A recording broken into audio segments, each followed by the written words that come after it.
पूछना करना हो तो जल्दी जल्दी पूछो।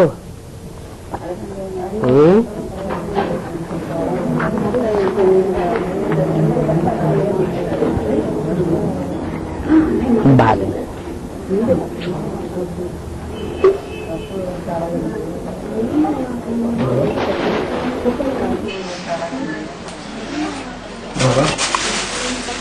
शंकर में बैल पर दिखाई देते हैं। शंकर में बैल पर दिखाई देती है। शंकर है बाई पर बैल सवारी दिखाती है। बाई पर क्या? बैल के ऊपर शंकर को दिखाते हैं। शंकर है देवता, फरिश्ता, फरिश्ता स्वरूप। कैसा बैल पर सवारी करता है, ये समझने की बात है। ये समझने की बात है। कैसा?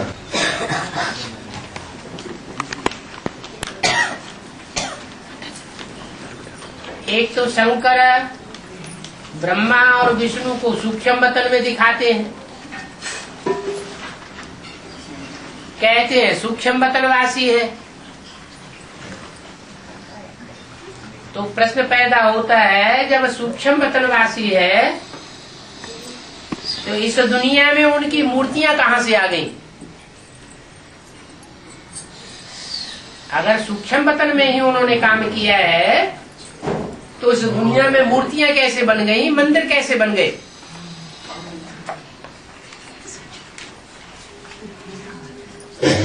नेहरू जी की मूर्ति, गांधी जी की मूर्ति, कोई भी नेता की मूर्ति बनाई जाती है तो यादगार बनती है। जरूर उसने कोई काम किया होगा तभी तो बनती है। इस दुनिया में काम किया या ऊपर की दुनिया में काम किया? इस दुनिया में काम करके गए हैं तो उनकी मूर्ति बनी है। तो पहली बात तो यही है कि सूक्ष्म वतनवासी नहीं होते, लेकिन ज्ञान की सूक्ष्म स्टेज में टिके हुए होते हैं। साकारी देह की स्मृति में नहीं होते हैं। सूक्ष्म ज्ञान की स्टेज में टिकी हुई आत्माएं होती हैं। ऐसे नहीं कि उनको शरीर अपना नहीं होता है। अपना शरीर होते हुए भी निराकारी, निर्विकारी, निरहंकारी स्टेज तक पहुंच जाते हैं। आकारी स्टेज में होते हैं पहले। तो आकारी स्टेज का मतलब ही है साकार स्टेज से परे। अगर सूक्ष्म वतन में होते तो सूक्ष्म वतन में बैल वगैरह कहां से आवेंगे? बैल तो जानवर होता है। जानवरों की सूक्ष्म स्टेज थोड़े ही बनती है। पर स्थायी स्टेज मनुष्यों की बनेगी या जानवरों की बनेगी? मनुष्यों की बनती है। तो जो बैल दिखाया है उसका अर्थ क्या है? उसका अर्थ है कि बैल जैसा जो पार्ट बजाने वाली आत्मा है उसके ऊपर सवार हो जाते हैं, उसे कंट्रोल कर लेते हैं, नाथ लेते हैं। तो नाम पड़ता है सोमनाथ। सोम माना चंद्रमा। चंद्रमा कहा जाता है ब्रह्मा को। ब्रह्मा बीज रूपी स्टेज में नहीं टिक सके, देवभान में रहे। क्या देवभान? मेरे में शिव प्रवेश करता है, मैं भगवान का साकार रूप हूं और दूसरा कोई भगवान का साकार रूप नहीं हो सकता।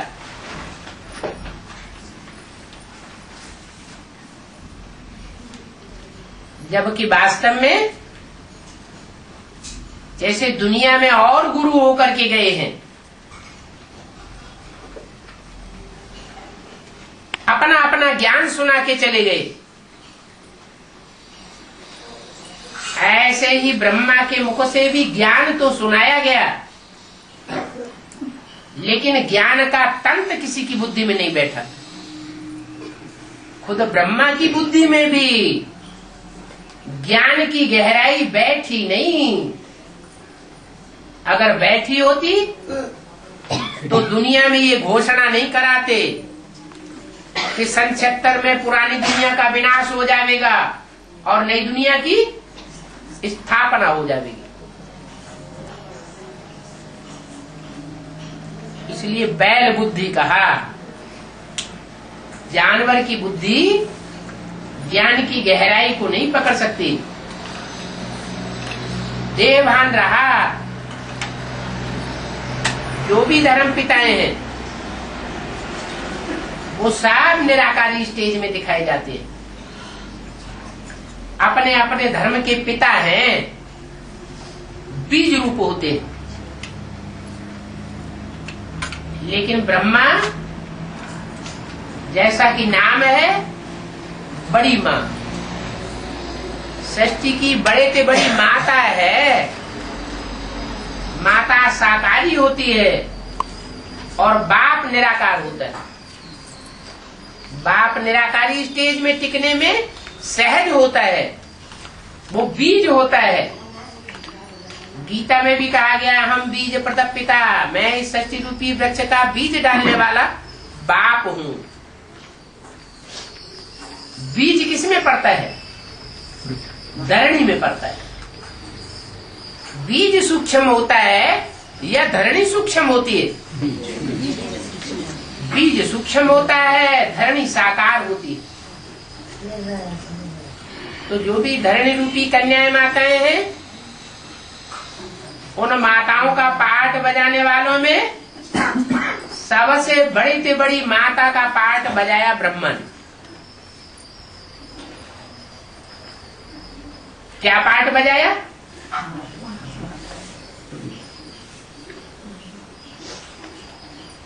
जो भी बच्चे थे इस सृष्टि के, उन सबको प्यार दिया, दुलार दिया, पालना की, परवरिश की। उनसे सुख लेने की आशा नहीं की, उनको सुख दिया। कोई ब्रह्मा कुमार कुमारी पुराना ये नहीं कह सकता कि ब्रह्मा बाबा ने हमको दृष्टि मात्र से भी दुख दिया। तो माता का ऊंचे से ऊंचा पाठ बजा करके दिखाया। लेकिन माता अगर पिता की रहबरी में न हो तो बच्चे उस माता का सम्मान करेंगे। सतयुग त्रेता में तो विधवा होती नहीं है। माता विधवा कहाँ होती है? कौन से युग में? द्वापर कलयुग में विधवा बनती है। तो जो विधवा पने का जो दोष लगता है वो काय से लगता है? अगर एक में ही वृत्ति लगी रहे तो अगले जन्म में विधवा बनेगी क्या? विधवा कब बनती है? जब पूर्व जन्म में या इस जन्म में पति का तिरस्कार किया हो। यज्ञ के आदि में जिस व्यक्ति के द्वारा ब्रह्मा को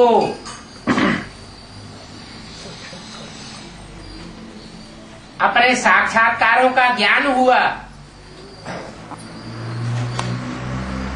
खुशी मिली कि मैं कृष्ण की आत्मा हूं, ब्रह्मा के रूप में मुझे पाठ बजाना है, सतयुग में कृष्ण के रूप में जन्म लेना है।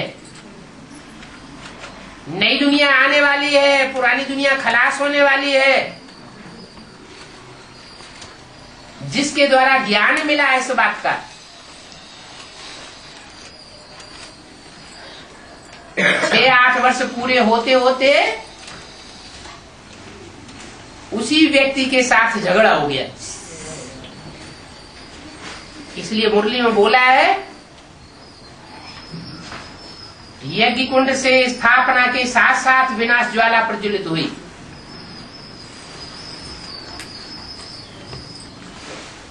विनाश ज्वाला प्रज्वलित हुई, निमित्त कौन बने?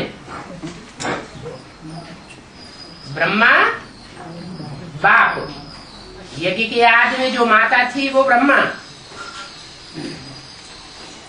और वो बाप प्रजापिता जिसके द्वारा ज्ञान मिला, और ब्राह्मण बच्चे। ब्राह्मण बच्चों में मुख्य बच्चा कौन? दादा लेखराज। तो माता गई तो अपना टाइटल ब्रह्मा बच्चे को देकर गई, और ब्रह्मा के द्वारा ब्रह्मा कुमारी ईश्वरी विश्वविद्यालय की स्थापना हुई। प्रजापिता भूल गया,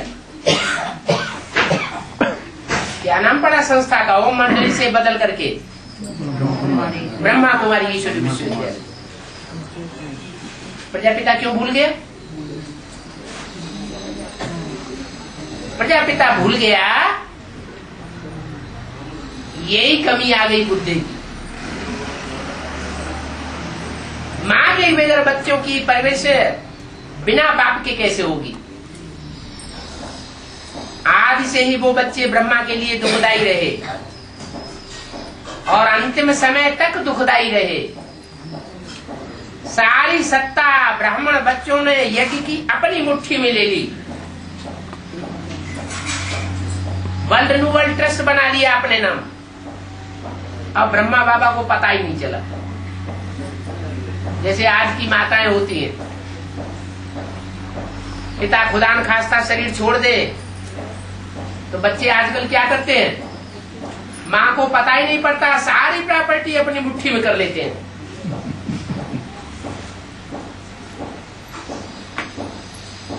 तो ऐसे ही यज्ञ में हुआ।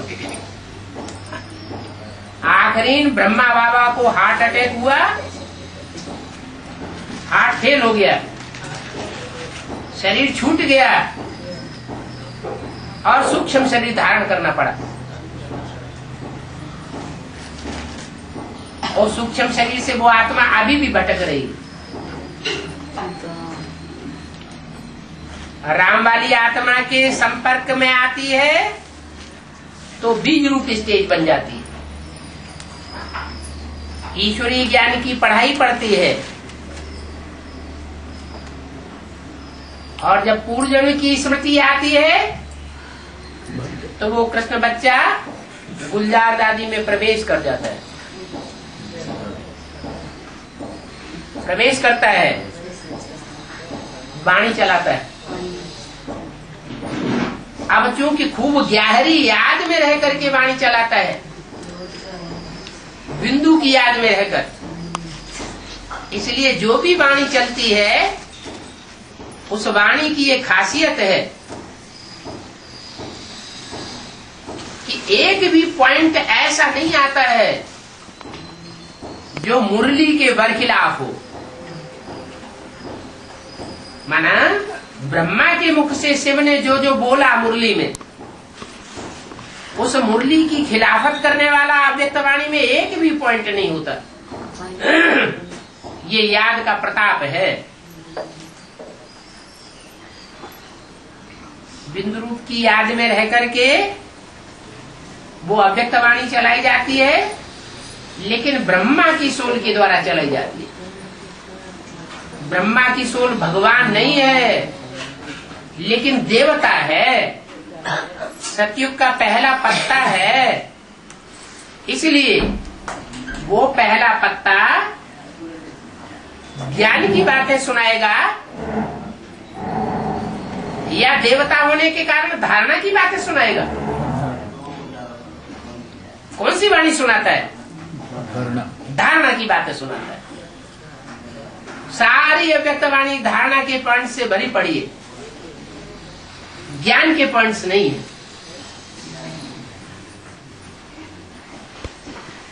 धारणा देवताओं में होती है, देवात्मा है, लेकिन देवात्माओं में ज्ञान नहीं होता। देवात्माएं ज्ञान युक्त नहीं होती। जब देवताएं बनेंगे तो सारा ज्ञान भूल जाएंगे। तुम्हारे में और सतयुग के जन्म लेने वाले उन बच्चों में जो देवता के रूप में जन्म लेंगे, उनमें ये अंतर होगा। तुम्हारे अंदर ज्ञान भी है और आगे चल करके धारणा भी हो जाएगी। तो तुम बहुत ऊंच कुल के हो।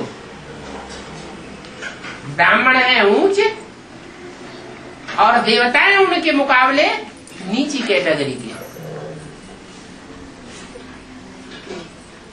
तो शंकर को बैल के ऊपर सवारी दिखाई जाती है। किस बात में कंट्रोल किया?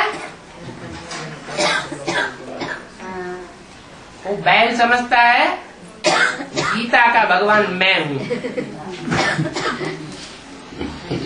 इस सृष्टि पर अगर साकार में कोई गीता का भगवान हुआ, गीता ज्ञान सुनाने वाला हुआ, तो वो मैं हूं। 63 जन्मों से ये संस्कार पक्के होते आए कृष्ण वाली आत्मा के। कौन से संस्कार? कि गीता का भगवान कृष्ण है, गीता का भगवान और कोई मनुष्य मात्र नहीं हो सकता। तो ये बुद्धि में जो बात नहीं बैठ सकती है, वो बात शंकर के द्वारा फिर बुद्धि में बैठाई जाती है। माने उसको नाथ लिया जाता है, नकेल डाल दी जाती है, कंट्रोल कर लिया जाता है, सवारी कर ली जाती है। इसलिए मुरली में बोला है, शिव शंकर में प्रवेश करते हैं, जानवर में प्रवेश करेंगे क्या? शिव मनुष्य में आवेंगे या जानवर में आवेंगे? जानवर तो मनन चिंतन मंथन करता ही नहीं। ब्रह्मा बाबा से ज्यादा मनन चिंतन मंथन सरस्वती ओम राधे का होता था। ब्रह्मा बाबा कोई प्रकार का मनन चिंतन मंथन नहीं कर पाते थे।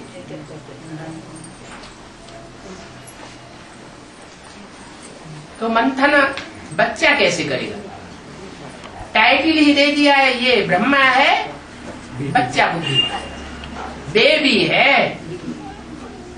तो बेबी थोड़ी बुद्धि चलाता है, उसको तो जितना रटा दो उतना रट लेता है। तो ब्रह्मा की सोल जैसे बैल का पार्ट बजाती है और शंकर कंट्रोल करता है बैल को। शंकर में शिव प्रवेश करता है और शंकर बैल के ऊपर सवारी करता है। ये है रहस्य। बाकी बैल पर न तो मनुष्य सवारी करते हैं, न कोई देवता सवारी करता है, न शिव ज्योति बिंदु को अपनी टांगे हैं जो उसके ऊपर सवारी करेगा। बैल के ऊपर सवारी करने के लिए तो टांगे चाहिए ना। शिव को अपनी टांगे हैं क्या? नहीं।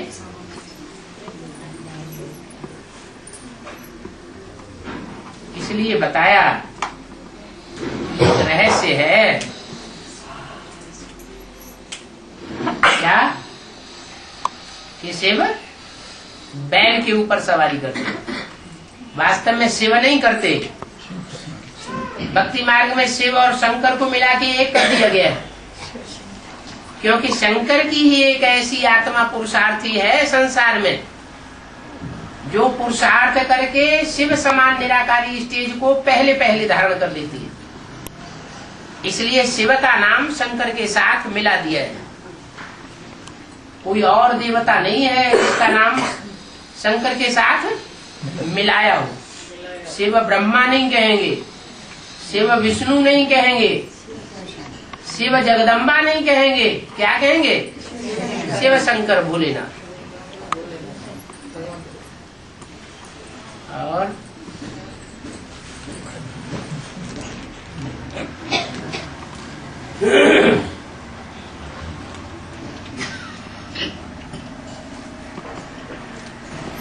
सूर्यवंशी है 4.5 लाख रुद्रमाला माना जन्म देने वाला। सतयुग में पहले आने वाले उनसे जन्म लेने वाले 4.5 लाख 4 लाख है। चंद्रवंशी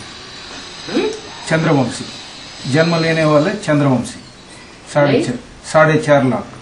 तो चंद्रवंशी थोड़े कहे जाएंगे। सूर्यवंशियों से जन्म लेने वाले सूर्यवंशी होंगे, चंद्रवंशी कैसे होंगे? वो चंद्रवंशी। अरे पूर्व जन्म में कहा जा सकता है कि पूर्व जन्म में ज्ञान चंद्रमा की रहबरी में जो पले हैं वो चंद्रवंशी हैं, इस्लाम वंशी हैं, बौद्ध वंशी हैं, क्रिश्चियन वंशी हैं। लेकिन जब जन्म ले लेंगे सतयुग में तो जिससे जन्म लेंगे उसके कुल के होंगे या दूसरे कुल के होंगे? बाप से जन्म बच्चा लेता है तो बाप के कुल का कहा जाता है या कोई पूर्व जन्म का दूसरा कुल का कहा जाता है? बाप का कुल का कहा जाता है। हाँ। वो है क्वेश्चन है। अन्य चंद्रवंशी नहीं होते हैं। सतयुग में सब होंगे सूर्यवंशी। जब सतयुग शुरू होगा, पहला पत्ता का जन्म हुआ और पहले पत्ते के बाद जो भी 4.5 लाख पत्तों का जन्म होगा वो सब सूर्यवंशी होंगे। 9 लाख की संख्या टोटल किसकी होगी? सूर्यवंशियों की होगी। और संगम युग में संकल्पों से सृष्टि होती है ना? हाँ जी। सतयुग में दृष्टि से सृष्टि होती है। ठीक है। 2 बच्चे एक युगल हुए। हाँ जी। त्रेता युग में कितने बच्चे पैदा होंगे? किसी विधि से पैदा होंगे। सतयुग में श्रेष्ठ कुल जो होता है, जो ऊंचे तबक्के के माने जाते हैं, वो एक ही परिवार होता है। 8 डायनेस्टी सतयुग में होंगी, लेकिन जो ऊंचे तबक्के का परिवार है वो लक्ष्मी नारायण का ही माना जाएगा। क्या? लक्ष्मी नारायण एक ही है जो ऊंचे परिवार के हैं और बाकी सब प्रजा है। प्रजा की भी कैटेगरीज होती है। थोड़ी प्रजा होगी बड़े बड़े साहूकारों की, फर्स्ट क्लास प्रजा, फिर कम साहूकारों की सेकंड क्लास प्रजा, फिर थर्ड क्लास प्रजा, और लास्ट में वो जो चांडाल वगैरह बनते हैं, दास दासी वगैरह बनते हैं, वो भी होंगे, 4th क्लास प्रजा। तो संख्या 4th क्लास प्रजा की ज्यादा होगी या 3rd क्लास की ज्यादा होगी या 1st क्लास प्रजा की ज्यादा संख्या होगी, या लक्ष्मी नारायण का जो परिवार होगा उसकी संख्या ज्यादा होगी? जो 4th क्लास प्रजा होगी उसकी संख्या बहुत होती है। तो ज्यादा ऊंचे ऊंचे जो परिवार होते हैं उनमें ज्यादा संतान की पैदाइश होती है, या जो नीचे तबक्के के होते हैं उनमें ज्यादा संतान की पैदाइश होती है। इसलिए सतयुग में भी जो नीची कैटेगरी की प्रजा है उसमें 2-2 बार बच्चों की पैदाइश भी होगी। क्या? जो लक्ष्मी नारायण का परिवार है उसमें 2 से 2 ही जन्म लेते रहेंगे। जो संगम की लक्ष्मी नारायण है उनसे सतयुगी राधा कृष्ण का जन्म होगा। सतयुगी राधा कृष्ण से फिर इस्लाम धर्म में कन्वर्ट होने वाले लक्ष्मी नारायण का जन्म होगा। लक्ष्मी नारायण इस्लाम धर्म वाले से जन्म होगा किसका? बौद्ध धर्म में कन्वर्ट होने वाली लक्ष्मी नारायण का जन्म होगा। ऐसे ऐसे 2 से 2 ही पैदा होंगे। लेकिन फिर जो उनसे नीची कैटेगरी वाले होंगे, साहूकार प्रजा, फर्स्ट क्लास साहूकार, फर्स्ट क्लास प्रजा, उनमें कोई कोई के 2 नहीं 4 भी पैदा होंगे। हाँ जी। और जो सेकंड क्लास प्रजा होगी 6 नहीं, उनमें ज्यादातर को 2 बार इशू होंगे। और थर्ड क्लास प्रजा होगी, उसमें और ज्यादा पैदाइश होगी 2 बार, बहुत होंगे जिनको 2 बार। और फोर्थ क्लास प्रजा, उनमें सभी को 2 बार जन्म होंगे। ऐसा होते भी 2 करोड़ होगी, नहीं तो संख्या कैसे बढ़ेगी? 9 लाख से बढ़कर के 2 करोड़ संख्या कैसे होगी अगर 9 लाख से 9 लाख ही जन्म लेते रहेंगे? सतयुग के पहले जन्म में 4.5 लाख से कितनों ने जन्म लिया? 4.5 लाख। और फिर उन्होंने 4.5 लाख को जन्म दिया, फिर उन्होंने 4.5 लाख को, तो संख्या कैसे बढ़ेगी? जनसंख्या नहीं बढ़ेगी ना, इसलिए हिसाब बना हुआ है। तो त्रेता युग की तो बात ही नहीं।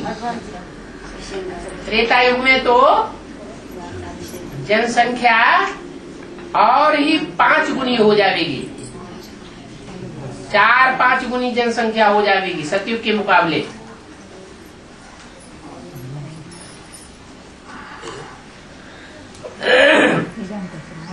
और वहां जनसंख्या बढ़ने की जो रेशो है वो कम हो जाएगी त्रेता में। सतयुग में जनसंख्या जास्ती बढ़ती है 8 जन्मों में। 8 जन्मों में 9 लाख की जगह कितने हो जाएंगे? 2 करोड़, माने कितना गुने हो गए? जनसंख्या कितना गुना बढ़ गई? 20 गुना बढ़ गई। सतयुग के अंत तक जनसंख्या कितनी बढ़ गई? 1250 वर्ष में 20 गुने से भी ज्यादा। और त्रेता युग में, त्रेता युग में 2 करोड़ से बढ़कर के 8 या 10 करोड़ ही होगी, तो सिर्फ 5 गुनी बढ़ी, तो चौथाई ही तो ज्यादा, वो चौथाई ही रह गई जनसंख्या। जनसंख्या बढ़ने का रेशो जो है वो चौथाई रह जाएगा। ऐसा क्यों होता कि सतयुग में जनसंख्या ज्यादा बढ़ती और त्रेता में जनसंख्या कम बढ़ती है? क्या कारण होता है? कारण ये होता है कि सतयुग में तो 8 जन्मों में 8 दूनी 16 ही प्रिंसेस होते हैं। प्रिंसेस बनने वालों की संख्या कितनी होगी? 16 है। माना राज परिवार के सिर्फ 16 आत्माएं हैं जो राज परिवार की बनती हैं। और त्रेता में वो आबादी बढ़कर के कितनी हो जाएगी? 16,100।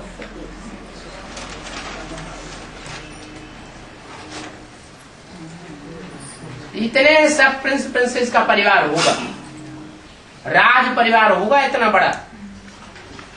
तो राज परिवार में पैदाइश ज्यादा होगी या कम होगी? ज्यादा होगी। राज परिवार में पैदाइश ज्यादा होगी। सतयुग से मुकाबले, सतयुग से मुकाबले ज्यादा पैदाइश होगी। त्रेता युग में, त्रेता युग में ज्यादा पैदाइश होगी। राज परिवार में ज्यादा पैदाइश होती है, प्रजा में कम होती है। नहीं, प्रजा में और ज्यादा है। सतयुग में 2 बच्चे राज परिवार में 16 होगी ना, 8 नारायण के मुकाबले। जहाँ राज परिवार ज्यादा होता है वहाँ जनसंख्या कम बढ़ती है, और जहाँ राज परिवार कम है और प्रजा परिवार ज्यादा है तो जनसंख्या ज्यादा तेजी से ज्यादा बढ़ती है, रेशो बढ़ने का ज्यादा होता है। इसलिए त्रेता में 5 गुनी या 4 गुनी ही जनसंख्या बढ़ेगी, जबकि सतयुग में 20 गुनी जनसंख्या बढ़ गई 8 जन्मों में। बाबा का तेलुगु कैसेट है ना, सीडी का कैसेट, तो शहर में सभी टीवी में आने के लिए लगा सकता है बाबा देखने के लिए। जो भी जनरल नॉलेज की कैसेट्स हैं, जनरल नॉलेज वाली, जनरल पब्लिक के लिए, वो केबल में भले डलवाइए। वो ये कुछ दो है ना बाबा, उससे सेवा होगी। वैजाग से आती है। जनरल पब्लिक की सीढ़ियाँ 20-25 तक होंगी। हाँ जी, वो नंबर वहां से हेड ऑफिस से मंगवा लो। वो सीढ़ियाँ केबल में डलवा सकते हैं, उससे सर्विस होगी। अगर दूसरी डलवाएंगे तो डिस सर्विस हो सकती है।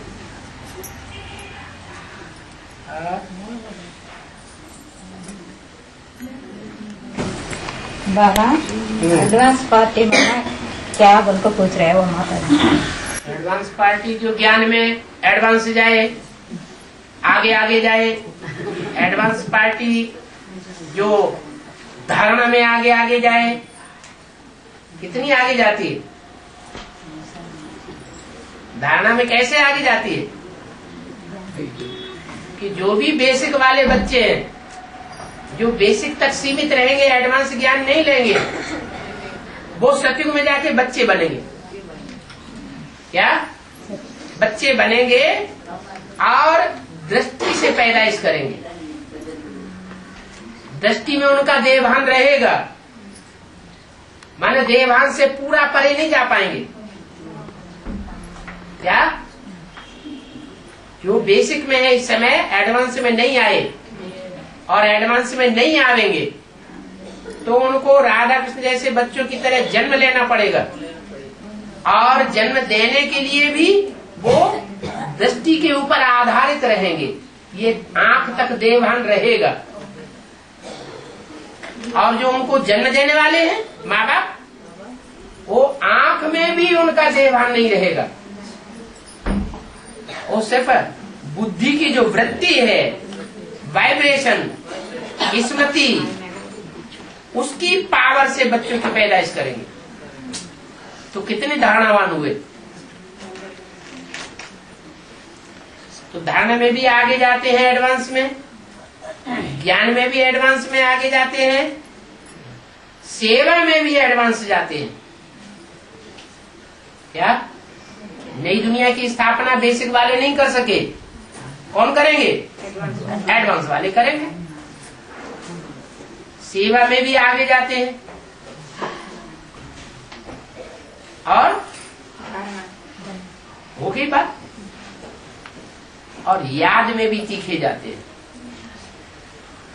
क्या वो इतने निराकारी, निर्विकारी, निरहंकारी नहीं बन पाते, और ये निराकारी बनेंगे। निराकारी बनेंगे तो निर्विकारी भी बनेंगे, निरहंकारी भी बनेंगे। जो पांडवों का गायन है, ऊंची स्टेज में जाकर के देवभान को गलाए दिया। बाबा विनाश हो गए हैं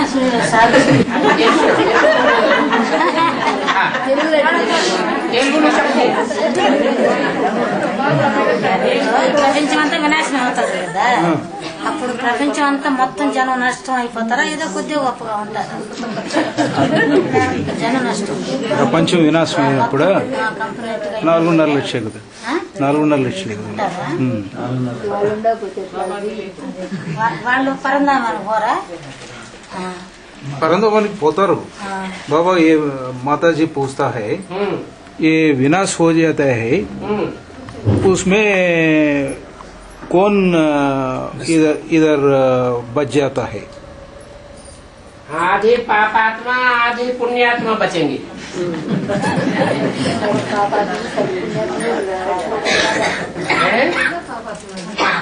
आधे पुण्यात्मा बचेंगे, आधे पापात्मा बचेंगे। माता जी पूछता है हाँ अष्टदेव का मंदिर हाँ किधर बना है, तो वो बने हैं किसके लिए बने हैं? का मंदिर सारी दुनिया के लिए बने हुए हैं, खास करके दक्षिण भारत में बनते हैं। दक्षिण भारत में अष्ट देवों के मंदिर भी हैं, मूर्तियां भी हैं। उत्तर भारत में अष्ट देवों की मूर्तियां नहीं बनती, मंदिर नहीं बनते, लेकिन पूजा फिर भी होती है। नवग्रह पूजन होता है। कोई भी अनुष्ठान करते हैं तो पटली के ऊपर 9 ग्रह बनाते हैं और उनका पूजन करते हैं। मूर्ति नहीं बनाते। ఉత్తర భారతదేశంలో నవగ్రహాలు లేరా అదే చెప్తుంటారు బాబా, అదే చెప్తుంటారు. ఇప్పుడు అక్కడ లేరనా? అక్కడ కూడా పూజ జరుగుతుంది అని చెప్తుంటారు. మూర్తులు లేవు. यूपी में अष्टदेव का पूजा नहीं होता है।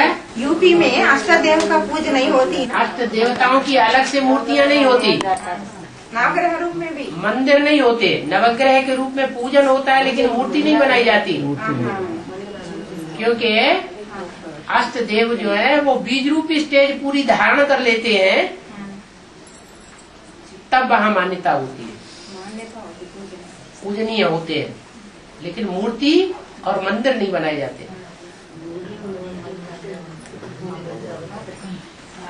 दक्षिण भारत में मूर्तियां भी बनती हैं और मंदिर भी हैं। अष्टदेव ने दक्षिण भारत वालों की ज्यादा सेवा की होगी है। के बारे में कुछ बताना पापा। अरे कथा करे, आपको जो पूछना हो सो पूछिए। रामायण में हनुमान, वाली, सुग्रीव ऐसे ऐसे नाम आते हैं। हनुमान को तो ढेर सारे भक्त होते हैं। अभी हनुमान का पाठ कौन बजाते हैं? ब्रह्मा तो 3 मूर्ति में एक है, लेकिन उनका तो कोई भी भक्त नहीं है। उनका कोई भक्त नहीं, भक्ति माँ की। हाँ, ब्रह्मा की तो बात ही नहीं, उनकी तो पूजा ही नहीं होती, मंदिर ही नहीं होते। हनुमान के तो मंदिर होते हैं। तो हनुमान के जो मंदिर होते हैं, हनुमान किसको मानते हैं? राम को मानते हैं। राम को कंधे पर चढ़ा करके कितना उनकी सेवा करते हैं। अभी सेवा कौन कर रहा है? राम वाली आत्मा की सेवा करने वाला कौन है?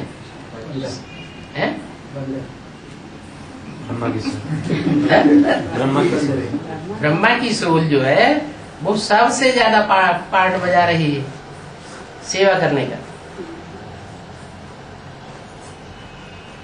जब से शरीर छोड़ा है तब से लेकर अब तक भी।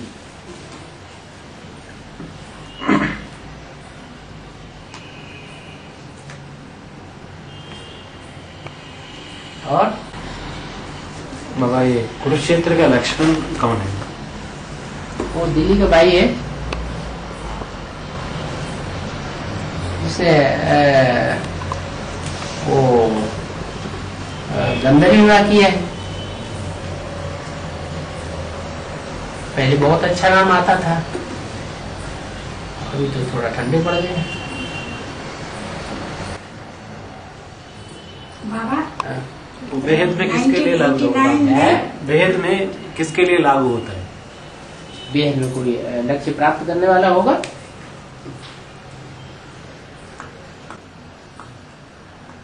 हाँ जी। 1989 में 8 कन्याएं आए थे बाप से मिलने के लिए, तो बिजली जैसा चमका, ऐसा हमने पढ़ा।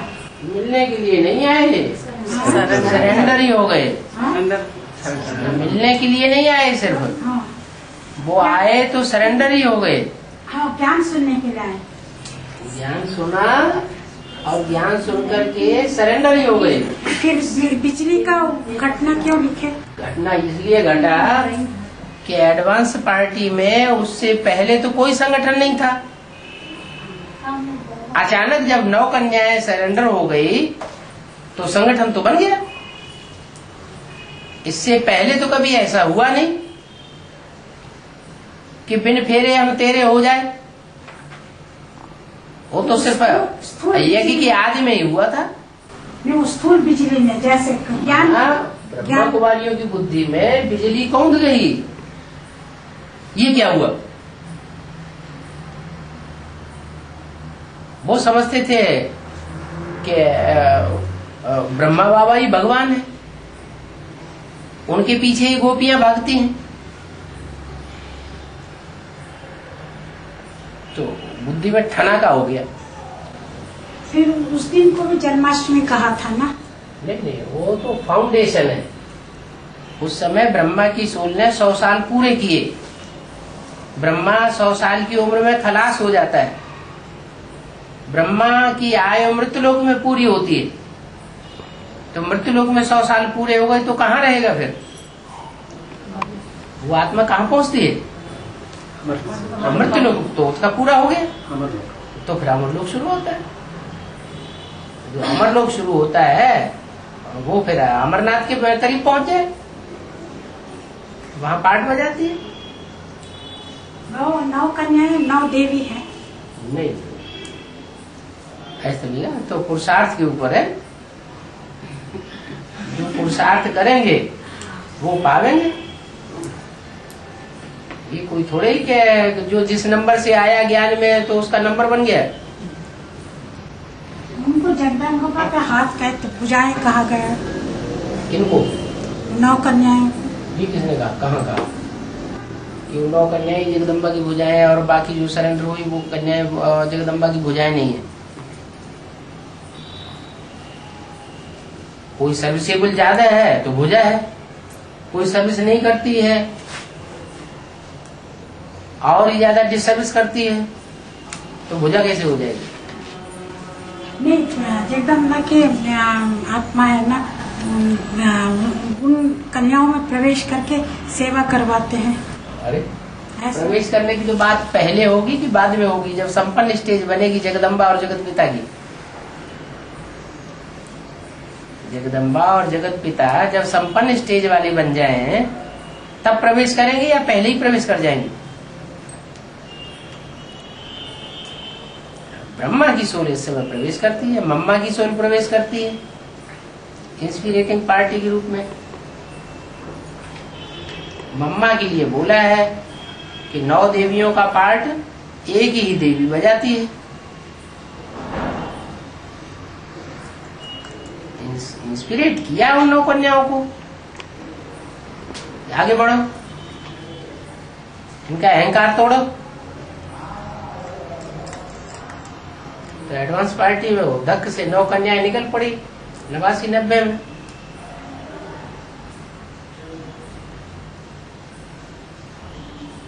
बाकी हो जाए तो जो ज्यादा सर्विस करेंगे, जिनकी सर्विस ज्यादा साबित हो जाएगी वो हो जाए साबित हो जाएंगी।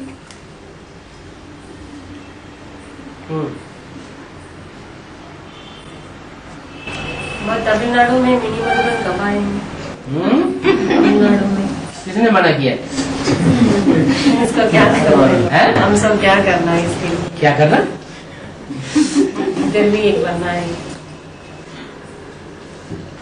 चंदा इकट्ठा करना है। हाँ, पक्का कर लिया। बाबा ने तो अभी क्या बोला था मुरली में? है चंदा इकट्ठा नहीं करना है। यहाँ चंदा आदि इकट्ठी करने की बात ही नहीं है। तो भक्ति मार्ग में इकट्ठा होता है। चंदा भी तो भीख मांगना होता है। दादा माया और माया बेटी अलग अलग है क्या? अरे जो माया है वही माया बेटी है।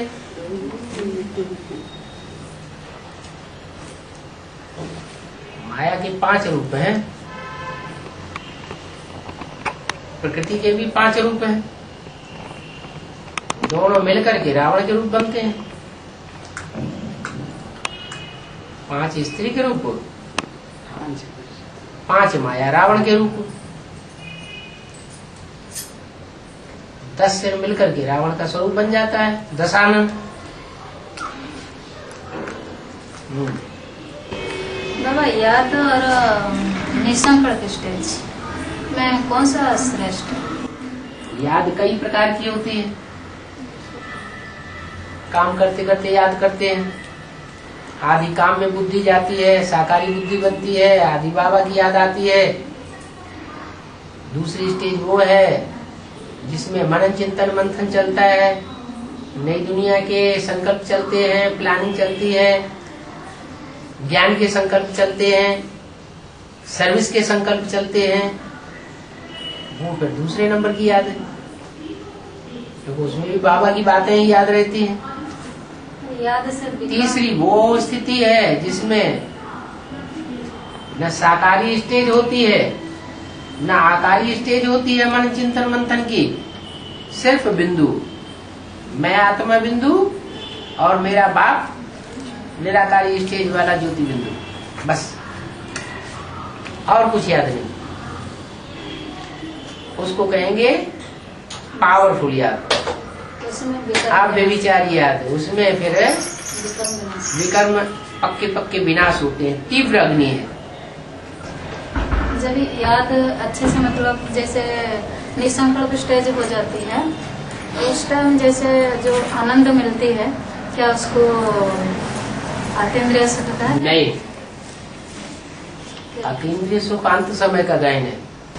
कैसे होगा? अंत समय तब होगा जब तीनों मूर्तियां इकट्ठी हो जाए।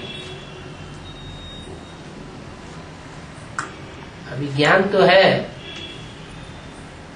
लेकिन ज्ञान पूरा प्रैक्टिकल नहीं है।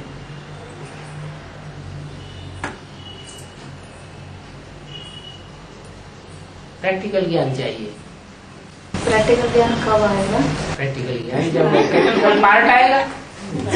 अभी तो सिर्फ बोल बोल का पार्ट चल रहा है। हम भी बोलते हैं, तुम भी बोलते हो, वो भी बोलते हैं, वो भी बोलते हैं, बोल बोल चल रहा है।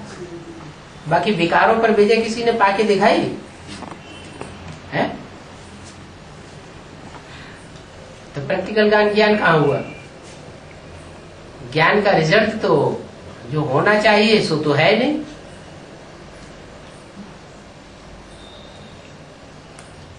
तो प्रैक्टिकल पार्ट ही निकलती है।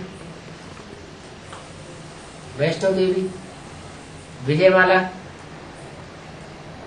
प्योरिटी से होता है प्रैक्टिकल।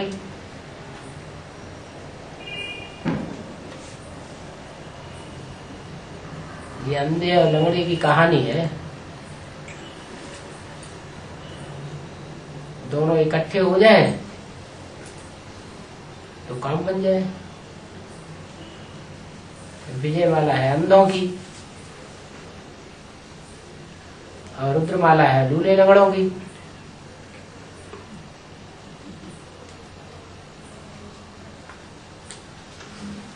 वो अज्ञान के अंधे हैं, रास्ता ही नहीं दिखाई पड़ता। जो जिसने जैसा कह दिया, गवर्नमेंट के लोगों को देख लिया कि प्रभात फेरी निकालते हैं तो प्रभात फेरी निकालना शुरू कर दिया। देख लिया कि प्रदर्शनी लगी हुई है दिल्ली के प्रगति मैदान में तो प्रदर्शनी लगाना शुरू कर दिया। दुनिया के गुरुओं को देख लिया योग शिविर लगा रहे हैं तो योग शिविर लगाना शुरू कर दिया। बड़े बड़े मेले लगा रहे हैं तो मेले लगाना शुरू कर दिया। मेगा प्रोग्राम शुरू कर दिए। जैसा जैसा देखते जाते हैं भक्ति मार्ग में वैसा वैसा करते जाते हैं। देखा कि अडवाणी रथ यात्रा निकाल रहे हैं तो रथ यात्रा निकालना शुरू कर दी।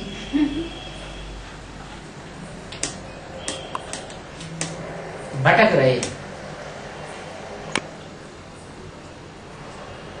वो है अंधे और इधर है लंगड़े। जितनी तीव्रता से पुरुषार्थ में चलना चाहिए उतनी तीव्रता से दौड़ नहीं लगा पाते। लगाना भी चाहे तो माया टांग पकड़ के नीचे गिरा देती।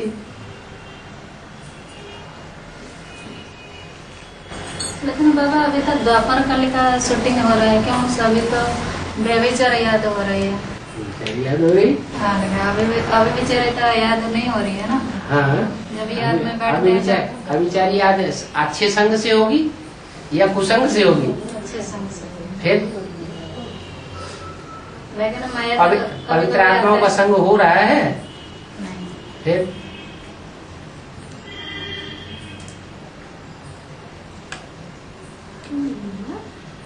और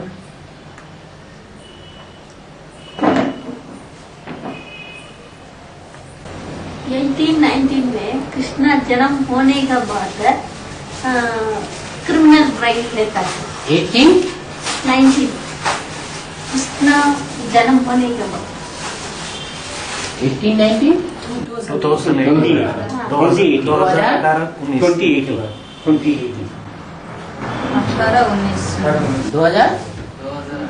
2018 और 19 के बाद कृष्ण का जन्म होता है ना। हाँ। उसके बाद क्रिमिनल राइट लेता है। क्रिमिनल आई रहती है या नहीं रहती? हाँ, क्रिमिनल आई रहता है। वो तो कृष्ण का जन्म जिस परिवार में होगा वो परिवार छोटा होगा या बड़ा होगा? तो छोटा परिवार होगा। तो जिस परिवार में जन्म होगा वो उस परिवार के भांतियों की क्रिमिनल लाई नहीं रहेगी। बाकी जो दुनिया है बाहर की दुनिया वो उनकी तो क्रिमिनल लाई रहेगी ना। जो पवित्र बनते जाएंगे विजयमाला में ऐड होते जाएंगे उनकी ही तो सिविल लाई बनेगी। ये सारी दुनिया की बन जाएगी।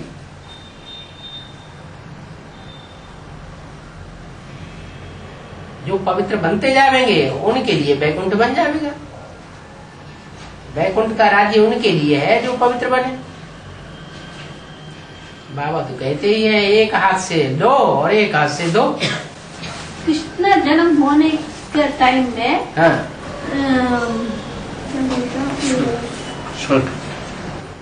बाहर का आदमी रहता क्या? नरक की दुनिया के बीच स्वर्ग का वर्षा देता हूँ। सैंपल भी दिखा दिया यज्ञ के आदि में।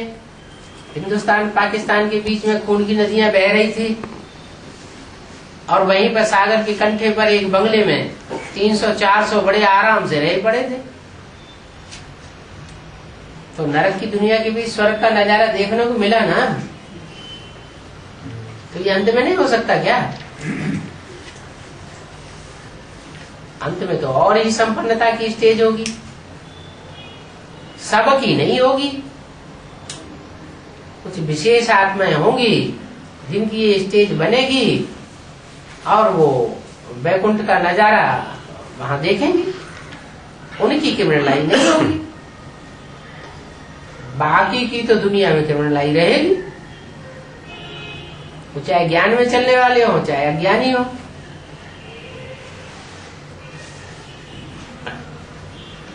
जब तक विजयमाला में ऐड नहीं होंगे तब तक क्रिमिनल आई बनी रहेगी।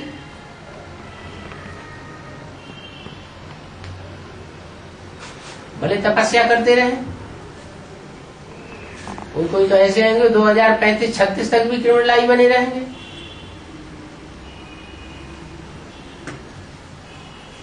तपस्या भी करते रहेंगे। लेकिन विकर्म विनाश नहीं होगा ना। क्रिमिनल लाई बनेगी तो विकर्म विनाश होंगे, विकर्म बनेंगे। विकर्म हो रहा है ना। फिर उनका पाप कर्म कैसे भस्म होगा? कैसे क्या बात होगा? तो याद से ही और ठोकरें खाएंगे। दुनिया में ठोकरें बढ़ेंगी या घटेंगी? जब विनाश होगा चारों तरफ तो हाहाकार बढ़ेगा या घटेगा?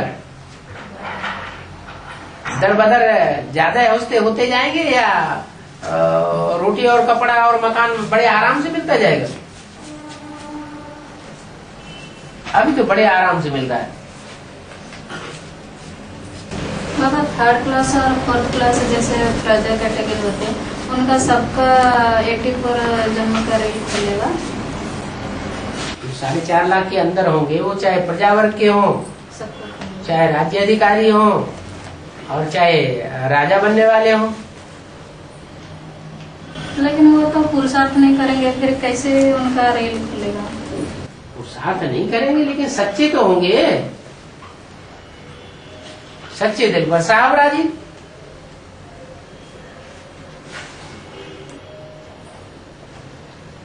पीबी के 84 जन्म का ड्रिल खुलता, डीके का उसका आत्मा पीवी के कहने से पीवी के नहीं हो जाता है। ऐसे प्रैक्टिकल में बन के दिखाएं जो मुरली में बोला हुआ है। प्रजापिता ब्रह्मा के बच्चे बन करके दिखाएं, प्रैक्टिकल में कुछ करके दिखाएं। कि तो उन्होंने बाप को ही नहीं पहचाना, वो तो यही ब्रह्मा कुमार अम्मा की कुमार, उन्हें वर्षा मिलेगा क्या? अम्मा के बच्चों को वर्षा मिलता है क्या? है? जो कहेंगे कि हम अम्मा के बच्चे हैं, बाप की उन्हें पता ही नहीं है, तो बाप को इतना निग्लेक्ट करते हैं, तो फिर उनको वर्षा मिलेगा? और वो इस जन्म में वर्षा मिलेगा। जो पहचानेंगे, मानेंगे, चलेंगे, उनको वर्षा मिलेगा। वो 4.5 लाख निकलेंगे।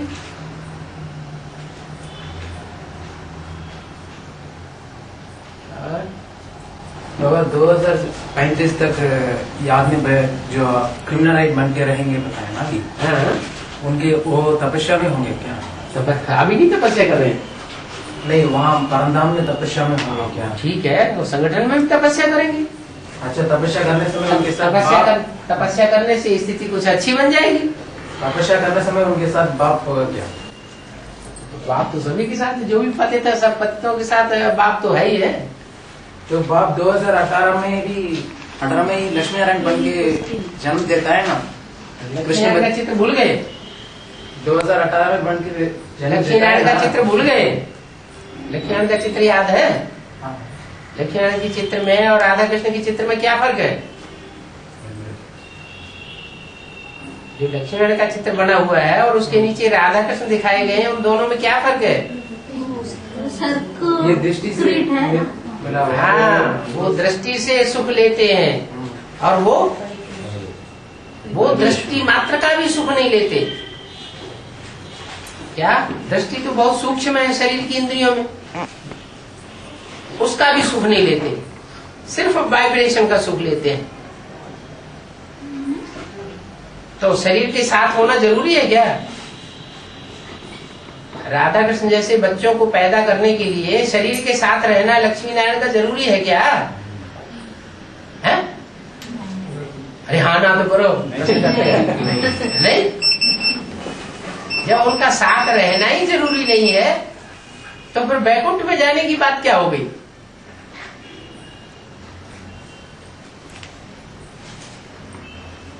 तो बाप जन्म पर जिम्मेवारी, जन्म देने के बाद भी बाप के पास वहाँ होगा।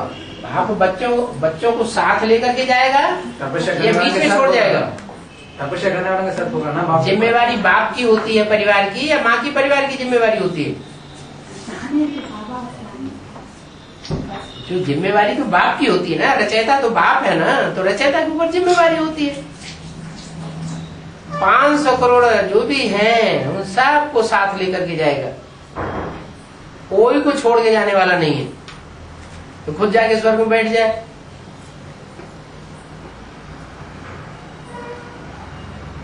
ये क्या बात हुई? तो 35 तक यहाँ होगा ना बाप? जब भी बाबा को एक बात उनकी पूरी होने तो फिर पूछो। 35 तक शिव बाप यहाँ होगा ना इस दुनिया में? 36 तक भी होगा।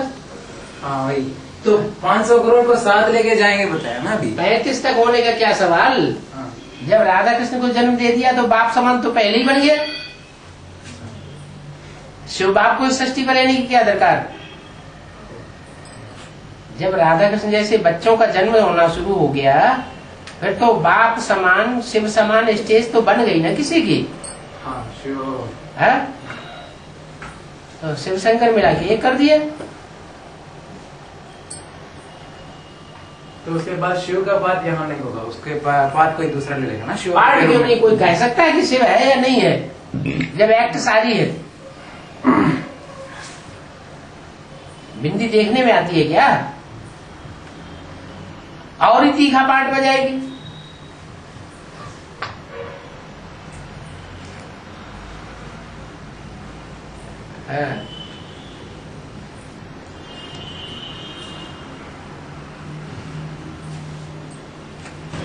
बाबा अंत मत सौगति बोलते हैं। तो विजय माला जब आएंगे वो तो उन लोग तो अभी बिंदु को याद करते हैं ना, फिर वो अभी बिंदु को याद करते हैं ना। ठीक है, तो इधर आने के बाद भी वही, उनको भी वही याद रहेगा ना। क्यों याद रहेगा? उनको ज्ञान नहीं मिलेगा। मिलने के बाद प्रैक्टिस करना पड़ेगा। उन्हें तो प्योरिटी की पावर और ज्यादा तीखे जाएंगे। जो मिट्टी का पात्र होता है वो उसमें ज्ञान मिट्टी के पात्र को फोड़ के निकल जाता है या सोने के पात्र को फोड़ के निकलता है? जिनकी बुद्धि में देह अभिमान की मिट्टी भरी हुई है वो उनकी बुद्धि में ज्ञान नहीं ठहरता है, न ठहरेगा, न दूसरों को सुना सकेंगे, न असर होगा। जो सोने का पात्र है बुद्धि, वो तो ज्ञान तुरंत पकड़ेगा, दूसरों को सुनाएगा और फट से ढेर सारी आत्माएं निकलेंगी। बोल भी दिया, एक रानी मक्खी निकलती है तो उसके पीछे पीछे सारा ही झाड़ जाता है। एक टाइम में पूरा सब आ जाएंगे या धीरे धीरे आएंगे? भले धीरे धीरे आएंगे तो झाड़ के झाड़।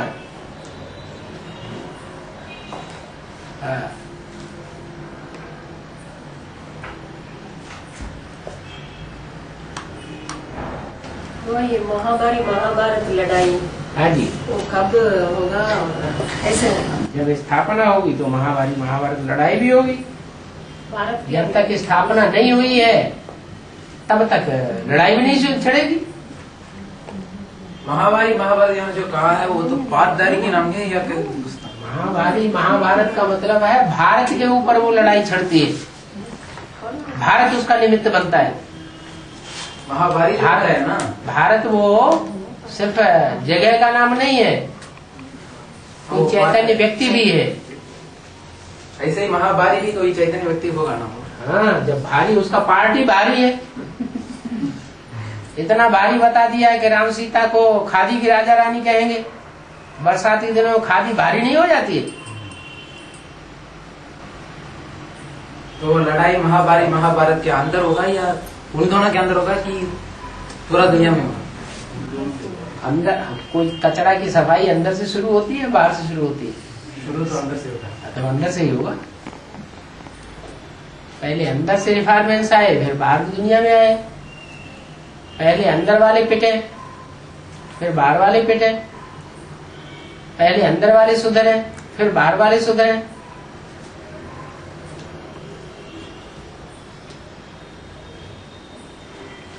पहले अपना सुधार, फिर परिवार का सुधार, फिर मोहल्ले का सुधार, गांव का सुधार, फिर जनपद का सुधार, फिर राज्य का सुधार, फिर देश का सुधार, फिर दुनिया का सुधार।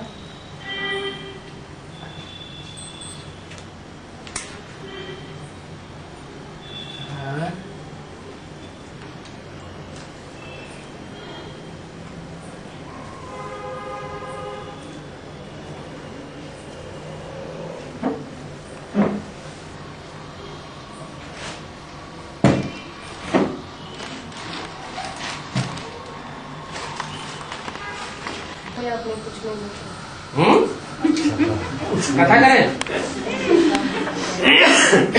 आप जो पूछे सो बताएं।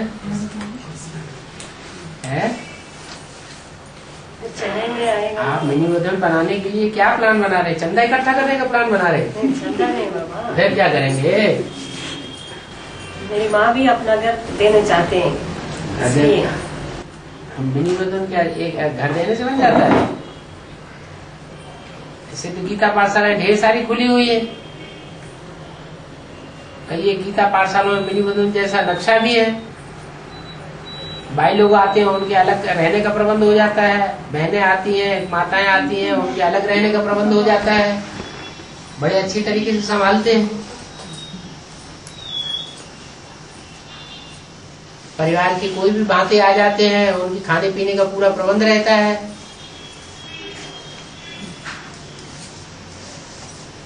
अनुभव भी करके जाते हैं कि यहाँ परिवार जैसी भाषा आती है। फिर भी गीता पाठशाला का रूप है। मिनी वजन होगा तो फिर बड़ा रूप हो जाता है। ब्राड मधुन तो और बड़ा रूप हो जाता है।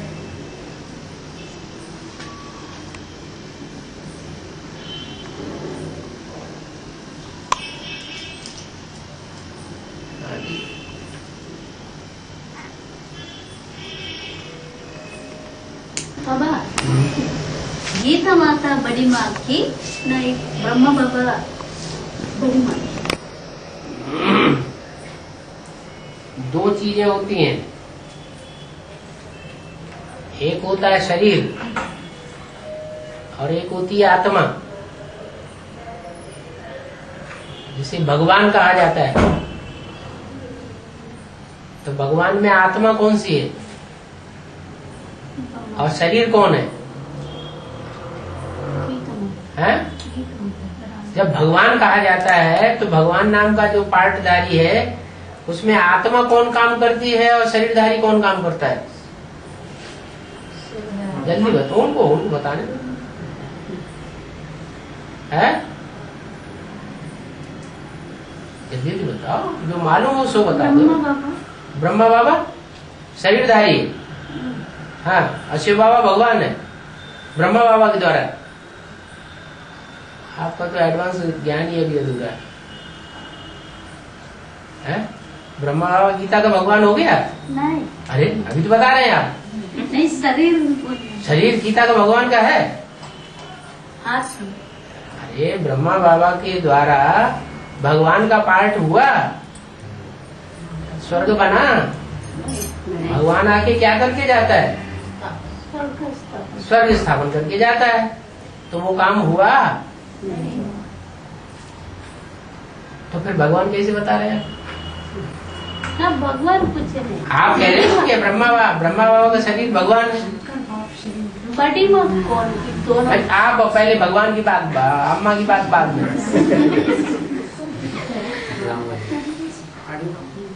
पहले बाप की बात बताओ। है? शिव बाबा। शिव बाबा, हाँ, शिव बाबा में आत्मा कौन सी है और शरीर कौन सा है? आपसे तो पूछा ही नहीं जा रहा, बाप तो प्रश्न तो उनका है।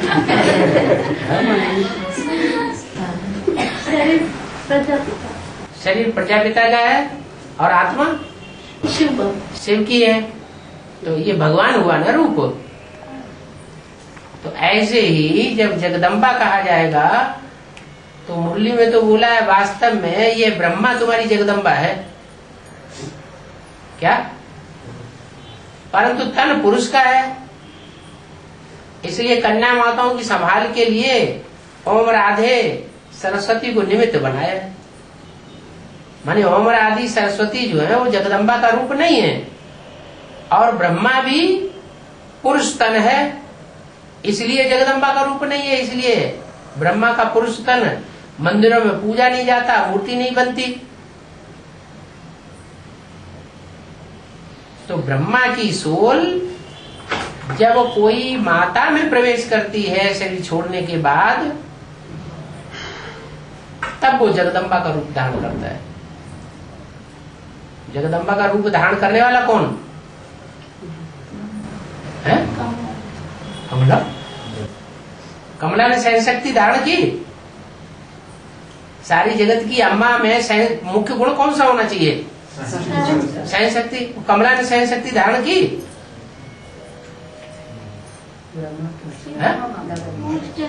पूजन वो माता ने पूजा लेता ना, पूजा लेता, बाबा का पूजा लेता ना, ब्रह्मा बाबा का पूजा लेता।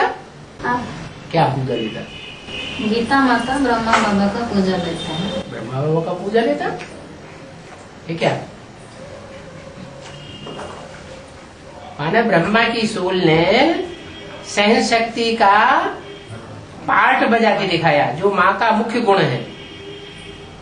तो माता के रूप में पार्ट बजाने वाली आत्मा कौन हुई? है ब्रह्मा बाबा। और ब्रह्मा बाबा की सोल जगदम्बा में प्रवेश करती है। तो जगदम्बा का चोला हुआ शरीर और आत्मा हुई ब्रह्मा। क्योंकि मुरली में पहले ही बोल दिया है वास्तव में ये ब्रह्मा तुम्हारी जगदम्बा है। क्या हमारी जगदम्बा कौन है वास्तव में? कोई स्त्री चोला धारी व्यक्ति है या वास्तव में ये ब्रह्मा हमारी जगदम्बा है? ब्रह्मा जगदम्बा है। जो सशक्त पार्ट है वो बाप के साथ किसका है? बाप है राम। उसके बाद दुनिया की सशक्त आत्मा कौन है? ब्रह्मा की सोल। बच्चे में ज्यादा ताकत आती है या माता में ज्यादा ताकत आती है? बच्चे में ज्यादा ताकत आती है। गीता माता, गीता माता तो माता है ना, बच्चे को जन्म देने वाली हुई ना। यज्ञ के आदि में गीता माता ने ब्रह्मा कृष्ण को जन्म दिया ना, तो माता हुई या बच्चा हुआ? माता हुई। तो माता में ज्यादा शक्ति होती है, बाप की सारी शक्ति माता में जाती है या बच्चे में जाती है? ज्यादा पावरफुल कौन बनता है? जल्दी बताओ ना।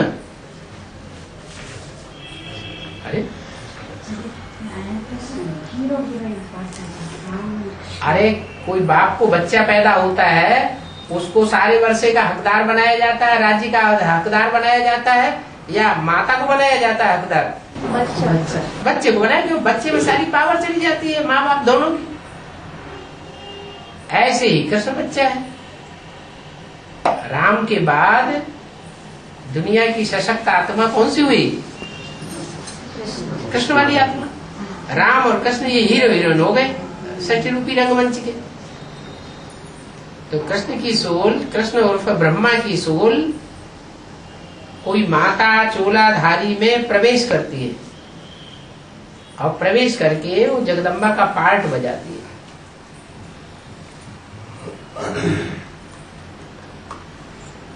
जैसे प्रजापिता के शरीर को कहेंगे डब्बा और उसमें हीरा है शिव, तो कहेंगे हीरो पार्ट धारी। ऐसे ही जगदम्बा जो है वो शरीरधारी जो है वो है डब्बा, और उसमें प्रवेश होके पार्ट जो आत्मा बजा रही है वो है आत्मा। दोनों के मेल से जगदम्बा का पार्ट बनता है। वैसे भी यज्ञ में अच्छे से अच्छी पालना किसने की? जगदम्बा ने की या ब्रह्मा ने की? माँ का पार्ट किसने बजा के दिखाया? ब्रह्मा ने बजा के दिखाया। तो निगलेक्ट कैसे किया जा सकता है?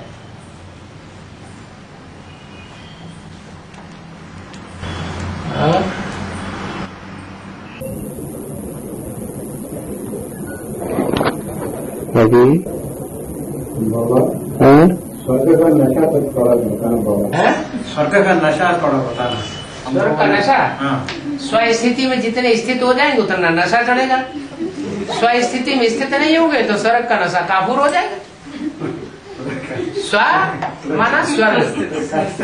कैसा रहेंगे? कैसा रहेंगे? स्वस्थिति में स्थित होने से स्वर्ग भासेगा और परिस्थितियों के वशीभूत हो जाने से नरक भासेगा। पर है शरीर, देह का चिंतन, देह के पदार्थों का चिंतन, देह के संबंधियों का चिंतन, उससे नरक बनता है। स्व ज्योति बिंदु आत्मा का चिंतन जितना रहेगा उतना स्वर्ग अनुभव होगा। कितना सीधा साधा ज्ञान है। स्वर्ग स्थापन करने वाला है, स्व स्थिति में सदा रहने वाला कौन? वो स्वर्ग स्थापन करने वाला है। कौन है? हम बच्चे सदा स्व स्थिति में स्थित रहने वाले हैं। सदा स्व स्थिति में स्थित रहने वाला है शिव, तो वो स्वर्ग स्थापन करता है। हम बच्चे अभी हम 24 घंटे में अपने को चेक करें, स्व स्थिति में कितने रहते हैं और देह की स्थिति में कितने रहते हैं। अगर स्व स्थिति में 2-4 घंटे रहते हैं और 20 घंटे देवान में रहते हैं तो हम नरक ज्यादा बना रहे हैं या स्वर्ग ज्यादा बना रहे हैं? नरक के रचयिता हो गए। भले बाप आया हुआ है, दुनिया को चिल्लाते हैं बाप आया हुआ है, स्वर्ग बनाने के लिए आया हुआ, हम क्या कर रहे हैं?